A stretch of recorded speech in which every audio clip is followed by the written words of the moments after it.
Hello everyone. सो अब हम start करेंगे हमारा next topic that is coagulation. Start करते हैं। कोगुलेशन क्या होता है आपका? Sedimentation added with coagulation. Sedimentation तो हम पढ़ चुके ना, प्रीवियस टॉपिक में क्या पढ़े? Plain sedimentation. ठीक है, प्लेन सेडिमेंटेशन क्या होता है आपका? प्लेन सेडिमेंटेशन, सपोज आपका एक बीकर है, यहाँ पर क्या है? वाटर है, इसमें अलग अलग पार्टिकल्स है। आपके सस्पेंडेड पार्टिकल हो गए, आपका कोलॉइडल हो गया, फिर आपका डिजॉल्व पार्टिकल्स हो गए। ठीक है, ये सब आपके यहाँ पर वाटर में है। अब सस्पेंडेड पार्टिकल्स को कैसे रिमूव करते हैं? ये आपका प्लेन सेडिमेंटेशन हो गया। इससे सभी सस्पेंडेड पार्टिकल रिमूव हो जाते हैं क्या? नहीं, ज़रूरी नहीं है। अगर Vs ग्रेटर देन V0 है तो एफिशिएंसी क्या होगा? ये आपका 100% हो गया, तब सब रिमूव हो जाएंगे। लेकिन Vs अगर लेस देन V0 है तो एफिशिएंसी लेस देन 100% होगा, मतलब कुछ पार्टिकल ही कैप्चर हो पाएंगे, या फिर और बोलें तो कुछ पार्टिकल एस्केप हो जाएंगे। ठीक है, तो जो भी रिमेनिंग सस्पेंडेड पार्टिकल है और आपका कोलॉइडल पार्टिकल है, उसको रिमूव करने के लिए जो प्रोसेस होता है उसको हम बोलते हैं कोगुलेशन। अब इसका प्रोसीजर क्या है? जो कोलॉइडल पार्टिकल्स रहते हैं ये आपके नेगेटिव चार्ज रहते हैं।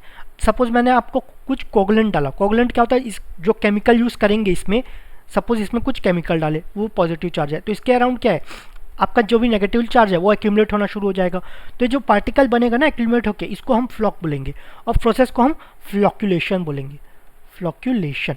और जो पॉजिटिव पार्टिकल्स है ये है आपका कोगुलेंट। कोगुलेंट, ठीक है। तो इसमें क्या करते हैं? पहले तो आपका कोगुलेशन में पहले सबसे पहले वाटर में पॉजिटिव चार्ज पार्टिकल डाले, ठीक है, इसमें कोगुलेंट डाले, फिर इसको मिक्स किए, फिर इसके अराउंड क्या हुआ? आपका नेगेटिव चार्ज कोलॉइड्स ये आपके एक्यूमुलेट होना शुरू हुआ, फ्लॉक्स बनना शुरू हुआ, फ्लॉक्यूलेशन हुआ। फिर जब फ्लॉक्यूलेशन बन जाए तो डायमीटर बढ़ जाएगा, तो Vs बढ़ जाएगा। Vs is proportional to d square होता है ना, ठीक है। सो Vs बढ़ गया तो अब क्या हो जाएगा? सेटल हो जाएगा, ये आपका सेटल हो जाएगा। फिर आपका सेडिमेंटेशन कर लेंगे। सो ये पूरे प्रोसेस को बोलते हैं हम कोगुलेशन। ठीक है, ये आपका प्रोसीजर था कोगुलेशन का। ओके, अब इसका थ्योरी देखते हैं। It is employed to capture escaped suspended particle along with colloidal particles. जो सस्पेंडेड पार्टिकल्स आपका एस्केप हो गया था, और जो कोलाइडल पार्टिकल्स है उसको रिमूव करने के लिए हम कोगुलेशन यूज करते हैं। Colloidal particles are negative charge होते हैं। Major of colloidal stability is under of in water is zeta potential. ये याद करना है तो कर लो, नहीं करोगे तो भी चलेगा, ये कभी नहीं पूछा गया है, लेकिन मुझे लगा कि इन केस अगर आ जाए तो मैंने इंक्लूड कर दिया। अगर आप इग्नोर भी कर दोगे तो भी चलेगा, ये आपके ऊपर है। Chemical substance added to order to carry out coagulation are known as coagulants. जो भी केमिकल हम वाटर में डालेंगे उसको बोलेंगे कोगुलेंट्स, जिसके अराउंड आपका पार्टिकल्स अटैच होते जाएंगे। अटैच होंगे तो ये क्या बनते जाएगा? फ्लॉक बनते जाएगा। प्रोसेस को क्या बोलेंगे? फ्लॉक्यूलेशन को बोलेंगे। डायमीटर आपका इंक्रीज हो जाएगा, फिर आपका Vs भी इंक्रीज हो गया, एफिशिएंसी आपका 100% हो जाएगा। ठीक है, ओके। पूरे सस्पेंडेड रिमेनिंग सस्पेंडेड पार्टिकल्स और कोलाइडल पार्टिकल्स आपके सेटल हो जाएंगे, फिर उसको सेडिमेंटेशन के थ्रू निकाल लेंगे। प्रोसीजर क्या है? Coagulation, flocculation, sedimentation. कोगुलेशन से एडिशन ऑफ केमिकल, फ्लॉक्यूलेशन से growth of particles, size increase हो रहा है, इसके अराउंड आपका पार्टिकल्स अटैच हो जा रहा है, डायमीटर बढ़ गया, उसको अब सेटल हो रहा है, फिर सेडिमेंटेशन के थ्रू उसको निकाल ले रहे हैं। ठीक है, ओके। ये आपका प्रोसीजर है कोगुलेशन का। इसके पहले प्लेन सेडिमेंटेशन है, वो ध्यान रखना। प्लेन सेडिमेंटेशन, यहाँ सेडिमेंटेशन आ गया तो यहाँ मत हटा देना। ये प्लेन सेडिमेंटेशन, कुछ केमिकल यूज़ नहीं कर रहे हैं यहाँ पर, आपका केमिकल के कारण सेडिमेंटेशन कर रहे हैं, कोगुलेशन के कारण सेडिमेंटेशन कर रहे हैं। ठीक है, ओके। कोगुलेंट्स यूज आर, कौन कौन से कोगुलेंट्स यूज़ करते हैं? आपका एल्यूमिनियम सल्फेट हो गया, that is Al2SO4 whole thrice dot 18H2O। इसको हम एलम भी बोलते हैं, एलम या फिटकरी। जब भी बारिश का सीज़न आता है, पानी गंदा आता है, तो इसको हम हाउस होल्ड में, इसको ड्रिंकिंग वाटर में इसको डाल देते थे। ठीक है, पहले डाल देते थे इन द सेंस, पहले तो डालते ही थे, अभी इसका यूज़ कम हो गया है। क्यों? क्योंकि आपके बहुत सारे RO आ गए हैं, वाटर प्योरीफायर दुनिया भर का आ गया है। ठीक है, लेकिन उसके पहले हम नॉर्मली एलम यूज़ करते थे। अभी भी कुछ घर में एलम यूज़ करते हैं, लेकिन ज़रूरी नहीं है। तो अभी तो RO और ये सब के कारण इसका यूज़ थोड़ा कम हो गया, लेकिन नॉर्मली हम एलम यूज़ करते थे एज अ फिटकरी। ये आपका क्या करता था? जो भी पार्टिकल्स थे वो आपको फ्लॉक बना लेता था और वो सेटल हो जाता था। ठीक है, आप एक्सपेरिमेंट कर सकते हैं, एलम आपको आसानी से मिल जाता है। कोई भी गंदा पानी लो, उसमें एलम डाल दो, 24 घंटे के लिए छोड़ दो, आपको नीचे पूरा जो भी गंदगी है वो नीचे सेटल मिलेगा। ठीक है, नेक्स्ट है आपका ferrous sulphate, FeSO4.7H2O, ferric sulphate and ferric chloride, फिर आपका सोडियम एल्यूमिनेट। ये चारों मोस्टली ये चारों यूज़ करते हैं, लेकिन हमें सिर्फ आपका फर्स्ट, आपको सिर्फ एलम के बारे में पढ़ना है, ये सब के बारे में नहीं पढ़ोगे तो चलेगा, क्योंकि मोस्ट कॉमनली हम एलम ही यूज़ करते हैं। ठीक ठीक है, इसका डिटेल में एलम का और थोड़ा डिटेल में हम देखते हैं। तो एलम क्या है आपका, एक सेकेंड, एलम को हम यूनिवर्सल कोगुलेंट भी बोलते हैं। यूनिवर्सल क्योंकि मोस्टली आपका यही यूज़ होता है, तो आपका यूनिवर्सल कोगुलेंट भी बोलते हैं। इसको सबसे ज़्यादा यूज़ करते हैं, क्यों करते हैं? क्योंकि चीप है, easy to handle, store and produce, effective floc, ये एकदम इफेक्टिव फ्लॉक जनरेट करता है, ताकि आपका ये जो सेटल होता है बहुत इजीली सेटल हो जाता है। रिमूव्स कलर एंड ऑर्डर, आपका कलर है या आपका बैड स्मेल है, ऑर्डर है, जो उसको भी रिमूव कर जाता है। इसके रिक्वायरमेंट्स क्या है? पीएच आपका 6.5 टू 8.5 होना चाहिए, उसमें एल्कलिनिटी प्रेजेंट होना चाहिए, ये आपके रिक्वायरमेंट्स है। ड्रॉबैक्स क्या है आपका? Impact hardness, water becomes corrosive, ठीक है, ओके। फिर उसका ये आपका इक्वेशन है Al2SO4 whole thrice dot 18S2 alum, वो रिएक्ट करेगा 3CSHCO3 होल ट्वाइस, ये देगा CaSO4 dot 2OLOS3 plus 6CO2 plus 18H2। ये आपका रिएक्शन है, ये आपका नीचे साइन जाएगा, ये इसको हम प्रेसिपिटेट बोलेंगे। जब जो भी नीचे साइन जाता है उसको प्रेसिपिटेट बोलते हैं, मतलब नीचे सेटल हो जाएगा, प्रेसिपिटेट, ठीक है। अब आपको इक्वेशन याद नहीं करोगे तो भी चलेगा, लेकिन ये ध्यान रखना है कि एलम कितना एलम को कितना अल्कलिनिटी रिक्वायरमेंट है, ठीक है। अल्कलिनिटी क्या है? ये आपका 3CaCO3 है। तो इसको कैसे लाएंगे, इसको अलग से देखते हैं। इसमें आपका जो एलम है, इसका अगर आप मॉलिक्यूलर वेट निकालेंगे तो ये आ जाएगा 666 ग्राम, 666 ग्राम।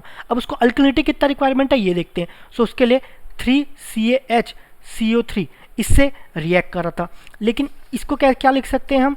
इसको लिख सकते हैं 3CaCO3 plus 2AlOH whole thrice, ये आपका सॉरी ये नहीं आएगा, 3CaCO3 plus 3CO2 plus 3H2O ये हुआ। तो ये जो है ना, ये आपका अल्कलिनिटी है। अल्कलिनिटी मतलब 3 इंटू, अच्छा इसको रिमूव कर देते हैं, मतलब अल्कलिनिटी कितना हो जाएगा? 3 इंटू 100।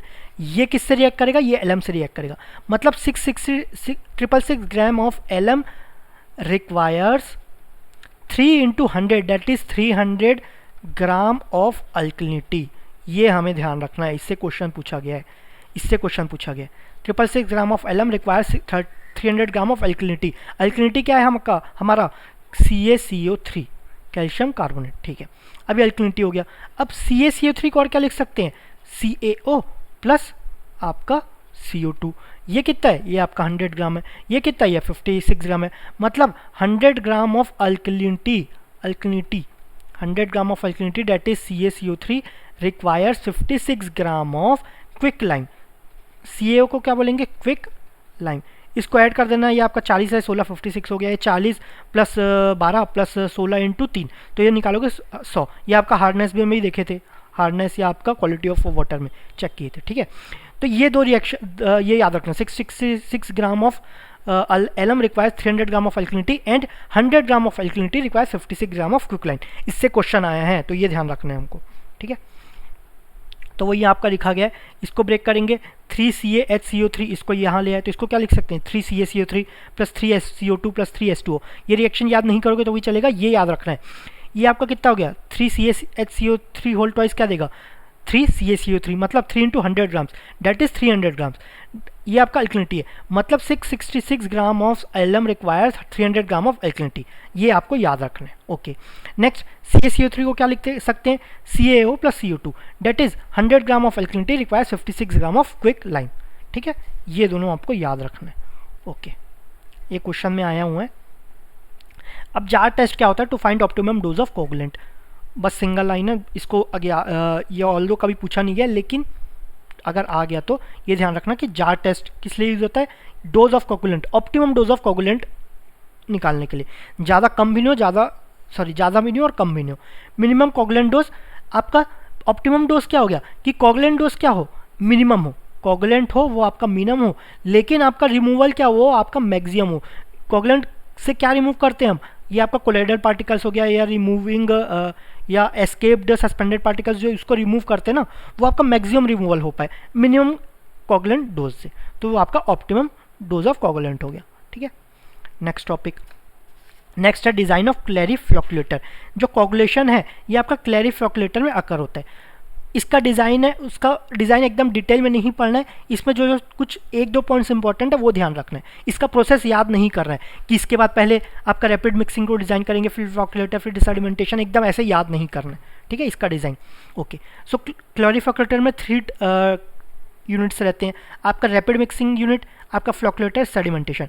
रैपिड मिक्सिंग यूनिट मतलब फ्लैश मिक्सचर, यहाँ पर क्या होता है, केमिकल को ऐड किया जाता है, केमिकल को ऐड किया जाता है। फिर फ्लोक्यूलेटर, ये नाम से समझ गए होंगे, फ्लोक्यूलेटर में क्या होता है, जो आपके फ्लॉक्स जनरेट होते हैं, ठीक है, केमिकल डाल दिया, अब उसके अराउंड जो कोलाइडल पार्टिकल से वो अटैच होंगे ना, तो उससे क्या फ्लॉक्स बनेगा, सो आपका फ्लोक्यूलेटर हो गया। यहाँ पर स्लो मिक्सिंग होता है, यहाँ पर रैपिड मिक्सिंग, यहाँ पर स्लो मिक्सिंग। जब फ्लॉक्स जनरेट हो गए तो सेटल हो जाएगा, तो किस में होगा, वो आपका सेडिमेंटेशन टैंक, वहाँ पर से फिर हम रिमूव कर देंगे। सो ये आपका स्टेप्स हुए। अब इसका डिज़ाइन करना है, ठीक है। सो पहला हम देखेंगे flash mixture, design of flash mixture या रैपिड मिक्सिंग यूनिट, ठीक है। इसमें पहला पॉइंट है डिटेंशन टाइम। डिटेंशन टाइम आपको पता ही है क्या होता है, रटना नहीं है कि 1 to 3 मिनट रहता है, इसमें रटना नहीं है।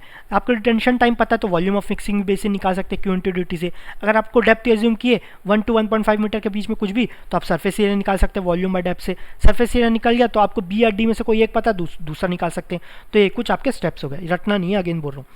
वेलोसिटी ग्रेडियंट, वेलोसिटी ग्रेडियंट क्या है, 1 सेकंड में कितनी बार आपका मिक्सर घूम रहा है। ब्लेड रहता है, जैसे मिक्सी में ब्लेड रहता है तो उसका रोटेशन रहता है, तो 1 सेकंड में कितने बार घूम रहा है, ये 700 से 1000। ये आपका रैपिड मिक्सिंग है ना, तो ये आपका वैल्यूज़ क्या होगा, ज़्यादा होगा। डिग्री ऑफ मिक्सिंग, ये आपका अल्फा नहीं है, डायरेक्टली प्रोपोर्शनल है। Degree of mixing directly proportional to degree of saturation, it's directly proportional to G. मतलब जी जितना ज़्यादा होगा उतना ज़्यादा मिक्सिंग होगा, जी जितना ज़्यादा उतना तेज़ी से घूमेगा उतना ज़्यादा मिक्सिंग होगा केमिकल्स का। जी का फॉर्मूला क्या है, ये होता है आपका root of P by V into mu. P आपका पावर हो गया वॉट्स में, वी आपका वॉल्यूम हो गया एल क्यूब में, है ना, म्यू डायनेमिक विस्कोसिटी हो गया एम एल -1 T-1। सब इसको एसआई में रखेंगे, ये ध्यान रखना, एसआई में रखेंगे तो ज़्यादा अच्छा है। आप सीजीएस में भी रख सकते हैं, लेकिन सबको एसआई में रखो, ज़्यादा अच्छा है, एक यूनिफॉर्म रखो, ठीक है। जी आपको पता ही है, ये आपका सेकेंड इनवर्स, इसको बोलते हैं हम वेलोसिटी ग्रेडियंट, ठीक है। ये आपका फ्लैश मिक्सचर का हो गया। फिर फ्लोक्यूलेटर, फ्लोक्यूलेटर में भी 2 टाइप्स हो, आपका हाइड्रोलिक फ्लोक्यूलेटर या आउटडेटेड होता है मैकेनिकल फ्लोक्यूलेटर। उसमें डिटेंशन टाइम, यहाँ पर क्या डिटेंशन टाइम बहुत कम रहता है, क्यों, क्योंकि रैपिड मिक्सिंग होता है। यहाँ पर जो फ्लोक्यूलेटर है वो स्लो मिक्सिंग रहता है, तो डिटेंशन टाइम ज़्यादा रहता है, डेट इज़ 20 to 40 मिनट्स, ठीक है। अब ये GT non dimensional parameter, GT क्या, जी इंटू टी, ये क्या है सेकंड इनवर्स, ये क्या है सेकंड, तो second inverse into second dimensionless number, okay. इसका रेंज क्या है 20 to 80 सेकंड इनवर्स, ठीक है। लेकिन इसका यूज़ कहाँ आता है, यूज़ तो आपका जीटी कौन से कहाँ तक range 10⁴ to 10⁵ minutes, sorry minute नहीं आना चाहिए, ये आपका डायमेंशनलेस नंबर है, ये आपका अफेक्टिव फ्लक्स। अब आपका 3 कंडीशन है, अगर जी लेस देन है, ग्रेटर देन है, लेस देन, उसके रेस्पेक्ट में टाइम, तो क्या क्या आपके पार्टिकल्स या फ्लॉक्स जनरेट होंगे। अगर जी ज़्यादा है मतलब क्या है, रैपिड मिक्सिंग है, रैपिड मिक्सिंग है तो जी टाइम क्या हुआ, कम हुआ। ये कौन सा केस हुआ, ये आपका रैपिड मिक्सिंग यूनिट हुआ, जहाँ पर जी ज़्यादा है टाइम कम है, ठीक है। तो वहाँ पर क्या होता है, स्मॉल एंड डेंसर फ्लॉक्स, स्मॉल फ्लॉक्स ही बनते हैं, स्मॉल लेकिन डेंसर फ्लॉक्स, ठीक है। अब जी कम हो गया, टाइम बढ़ गया, ये कहाँ पर हुआ, ये आपका ये आपका बनता है फ्लोक्यूलेटर में मैकेनिकल फ्लोक्यूलेटर। जी कम हो गया, क्यों, स्लो मिक्सिंग है तो जी कम कर दिए, तो डिटेंशन टाइम आपका बढ़ गया, तो ये आपका जी कम हो गया और आपका डिटेंशन टाइम बढ़ गया, ये आपका फ्लोक्यूलेटर में। तो फ्लोक्यूलेटर में क्या होता है, लार्ज पार्टिकल्स बनेंगे, एक दूसरे से अटैच होना शुरू हो जाते हैं, तो लार्ज पार्टिकल, लेकिन वो लाइटर होते हैं, ये ध्यान रखना। ये आपका हो गया, ये आपका क्या था, एक सेकेंड, ये केस था आपका रैपिड मिक्सिंग का था, डेट इज़ फ्लैश मिक्सचर, ये आपका है फ्लोक्यूलेटर का। अब ये यहाँ पर जी भी ज़्यादा है, टी भी ज़्यादा है, दोनों ज़्यादा है, जी भी ज़्यादा है, टी भी ज़्यादा है, बहुत तेज़ी से और बहुत देर तक। तो सपोज कुछ चीज़ मैकेनिकल डिवाइस है जो बहुत तेज़ी से घूम रहा है लेकिन बहुत ज़्यादा देर तक भी घूम रहा है, तो उसमें क्या है, उसको वो ख़राब हो सकता है, तो उससे क्या हो जाएगा, वो आपका सेपरेशन हो जाता है, ठीक है। कोई भी तेज़ है, जिसमें सपोज बारिश है, बहुत तेज़ से गिर रहा है, अगर बहुत तेज़ से गिर रहा है तो कम टाइम के लिए गिरता है, अगर कम गिर रहा है तो बहुत ज़्यादा टाइम के लिए गिरता है, नॉर्मल प्रोसीजर ये है। लेकिन अगर बहुत तेज़ी से गिरा और बहुत ज़्यादा टाइम तक गिरा तो क्या होता है, बाढ़ आ सकता है, मतलब डिजास्टर हो सकता है, मतलब सेपरेशन अकर हो जाएगा, जो फ्लॉक्स है वो अलग अलग हो जाएंगे, ठीक है। दोनों ज़्यादा है और दोनों कम है तो क्या होगा, तो only size but not density, सिर्फ साइज होगा, डेंसिटी नहीं होगा, ठीक है। तो ये कुछ हुआ, इससे 1 मार्क्स का पूछा गया है ना, आई गेस 1 मार्क्स का पूछा गया, ओके। लेकिन अगर नहीं भी पूछा गया ना तो भी ये याद कर लेना, ये थोड़ा आ सकता है, थोड़ा इंपॉर्टेंट टाइप का, इस गेट में नहीं आया तो दूसरे एग्जाम्स में आ सकता है, ठीक है। डिज़ाइन ऑफ सेटलिंग टैंक, आपका यहाँ पर फ्लैश मिक्सचर हो गया, डिज़ाइन ऑफ फ्लैश मिक्सचर, आपका फ्लोक्यूलेटर हो गया। स्टेप्स याद नहीं रखना है, इसमें सिर्फ ये याद रखना है, ये इंपॉर्टेंट है, G is equal to √P/V into mu, ये इंपॉर्टेंट है, ठीक है। नेक्स्ट आपका फ्लोक्यूलेटर, फ्लोक्यूलेटर में आपका ये याद रखना है, ठीक है। नेक्स्ट है सेटलिंग टैंक, सेडिमेंटेशन जहाँ हो रहा है, ये फॉलो करता है टाइप 2 सेटलिंग को। हम तो प्लेन सेडिमेंटेशन में क्या दिए थे, देखे थे, प्लेन सेडिमेंटेशन आपका टाइप 1 सेटलिंग फॉलो करता है, ये आपका टाइप 2 सेटलिंग फॉलो करता है। टाइप 2 सेटलिंग क्या होता है, deals with flocculent particle settlement in dilute suspension. ये फ्लोक्युलेंट पार्टिकल जो टाइप 1 में रहता है वो आपका डिस्पर्स्ड पार्टिकल में रहता है, डिस्पर्स्ड, ठीक है। डिस्पर्स ही था आई गेस, एक सेकेंड, सॉरी डिस्पर्स नहीं डिस्क्रीट था ये आपका, एक सेकेंड, डिस्पर्स नहीं, ये आपका डिस्क्रीट था। डिस्क्रीट क्या रहता है, डिस्क्रीट पार्टिकल सेटलमेंट, ये आपका size, shape, mass, specific gravity, ये आपका चेंज नहीं होता था with respect to time and shape, ये चेंज नहीं होता था। तो फ्लोक्युलेंट क्या हो जाएगा, ये आपका चेंज होगा, flocculent particle change, size, shape, mass, S, specific gravity. Specific gravity को जियोटेक में हम जी से डिनोट करते थे, यहाँ पर हम एस से डिनोट कर रहे हैं। एस चेंजेस, ये चेंज हो रहा है with respect to time and, ये आपका शेप नहीं आना चाहिए था, टाइम एंड एक सेकेंड, तो टाइम एंड स्पेस आएगा, यहाँ पर शेप नहीं स्पेस आएगा। शेप तो खुद चेंज होगा ना, शेप तो खुद चेंज होगा, यहाँ पर मिस्टेक है, यहाँ स्पेस आएगा। तो वो टाइम एंड स्पेस के रिस्पेक्ट में चेंज होते हैं, size, shape, mass, specific gravity, ये सब चेंज होगा with respect to time and space, ठीक है। फिर आपका लास्ट है relation among turbidity, that is concentration of colloids कितने अगर अवेलेबल है, और अल्कलिनिटी क्या है, तो उसके रेस्पेक्ट में कोगुलेंट डोज कितना रिक्वायरमेंट होगा, ठीक है। तो आपका turbidity, alkalinity, dose of coagulant, और आपका मैकेनिज्म कौन सा हो रहा है। सपोज आपका ज़्यादा टर्बिडिटी है, बहुत ज़्यादा पार्टिकल्स है, बहुत ज़्यादा कोलाइडल पार्टिकल्स है या सस्पेंडेड रिमेनिंग सस्पेंडेड पार्टिकल्स है, और अल्कलिनिटी लो है, अल्कलिनिटी लो है, तो कोगुलेंट क्या होगा, बहुत कम कोगुलेंट लगेगा। पार्टिकल्स ही इतने ज़्यादा है कि कम कोगुलेंट पे ही पूरा ऐड हो जाएगा, ठीक है।